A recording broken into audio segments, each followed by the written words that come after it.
Hi everybody, welcome back to Sprocket Man Designs. Back to doing the bits for the solar powered spinner. What I've got laid out here is the sheet of metal I showed you in a previous episode that was cut out of the bulkhead of a van. As you can see, I've used marking tape to lay out a fairly crude rectangle. I'd like to say I was going to do this in an ultra precise and accurate manner, but we all know what I'm like. So the plan is to come down the outer edge of each piece of tape all the way around, giving me still making the most of the available metal. Then all I've got to do is linish it back ready for powder coating. Although at the moment there's a huge lump of my brain that just wants it to be black, but again, we'll set fire to that bridge when I get to it. Once that's done and I've got it ground back, it'll just be a case of dismantling the spinner in the garden and then giving it a dry run. And once I've done that, I've got to dismantle it all again, take it over to spray quick, get it powder coated, get it all back, get it all built, and hope to hell I can make it all work. So without further ado, add safety apparel to Ed, start cutting. And in case you're wondering, yes, I have moved my polishing mop so I can't set fire to it again. Hopefully. And just for once and for a change,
well, so far so good.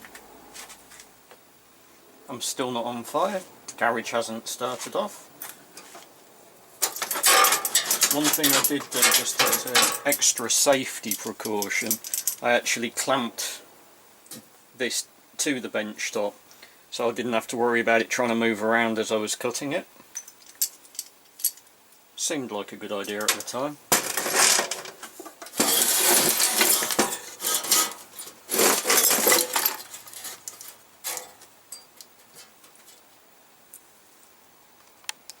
If I turn this a little bit, you'll be able to see me having a go at the end of it.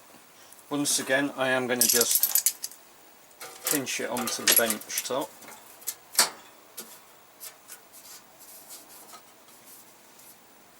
And if you're wondering why there's a lump of wood underneath it, it's not so I can deliberately start a fire. It's actually to keep the edge I'm working on up away from the work surface, so I'm not cutting into my bench.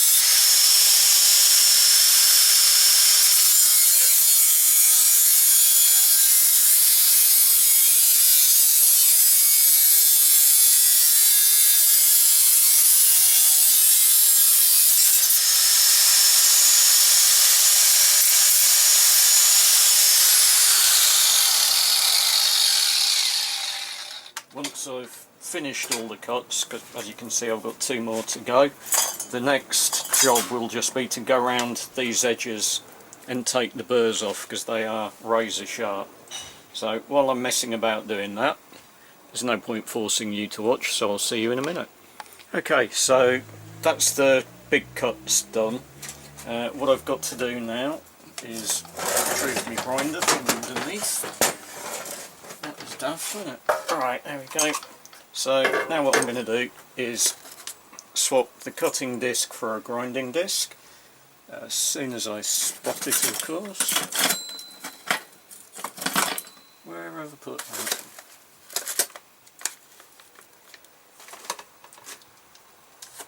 You know, I put things down and instantaneously forget where I've put things down. Linishing, linishing, linishing.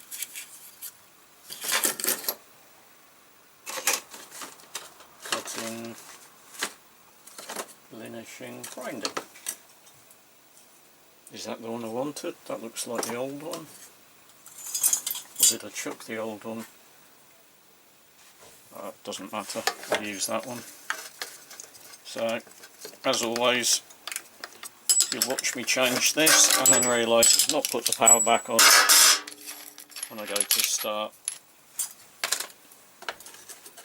grinding back.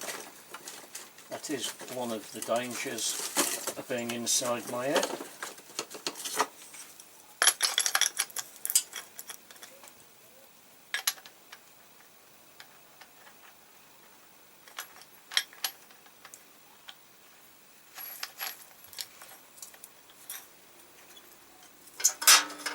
Okay, that's that one ready to go, and just because I've mentioned it, I've remembered. There's the power back. Let's just spin this edge off.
And there we have it. So what I'm going to do now,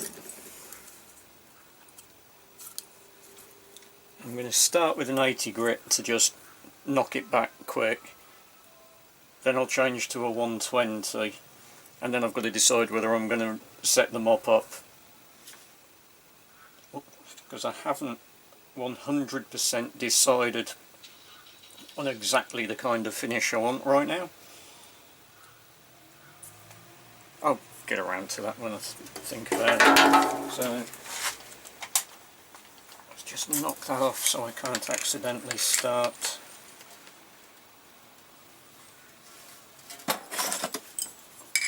trying to launch the grinding disc into space.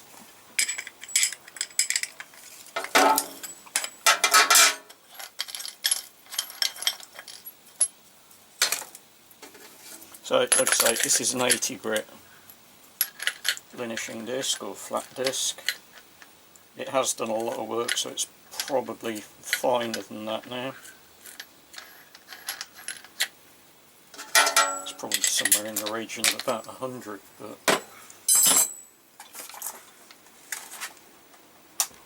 let's see what happens now.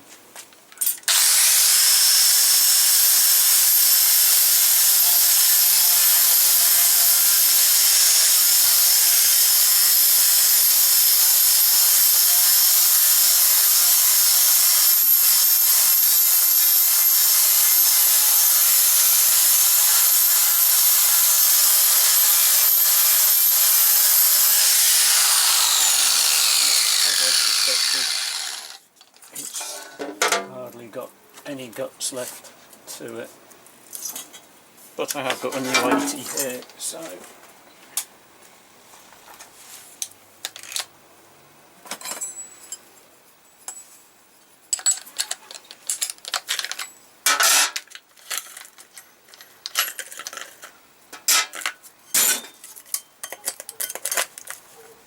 it's one of these stupid ones.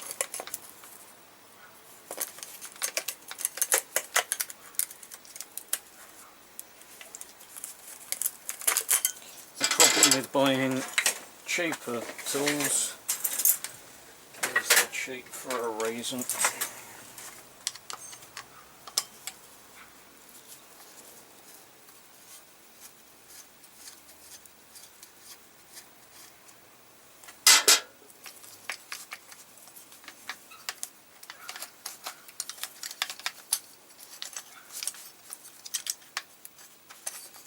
Oh, come on.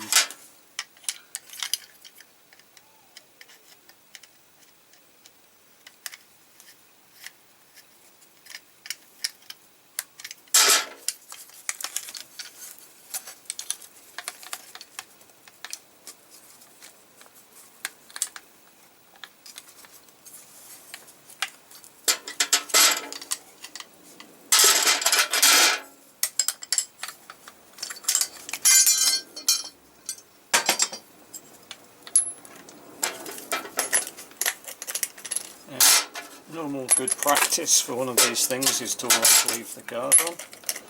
Unfortunately, this flat wheel has been shaped in such a way that you can't actually put it on with the guard. Not ideal.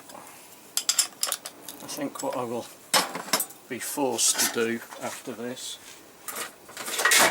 is go out and buy some decent flat wheels as opposed to these cheap ones. Power.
Okay, didn't know that was there, but not to worry.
And that's what the underneath looks like.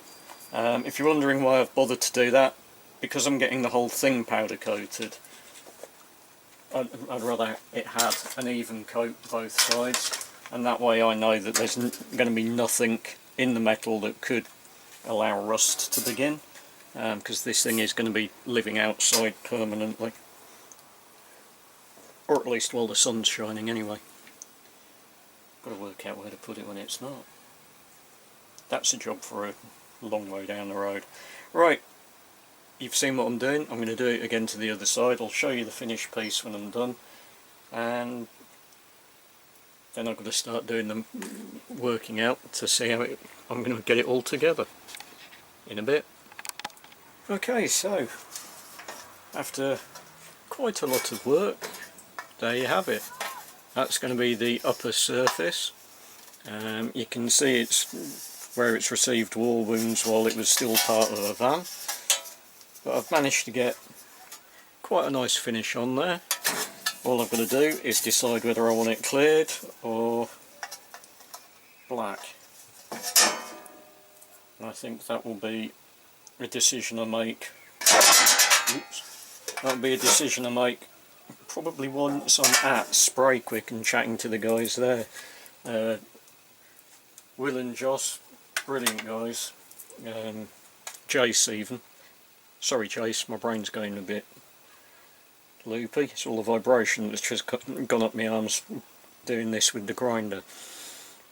So for now, I'm going to call it quits, and hopefully the next time you see this, I might have made a decision. But my advice would be don't hold your breath.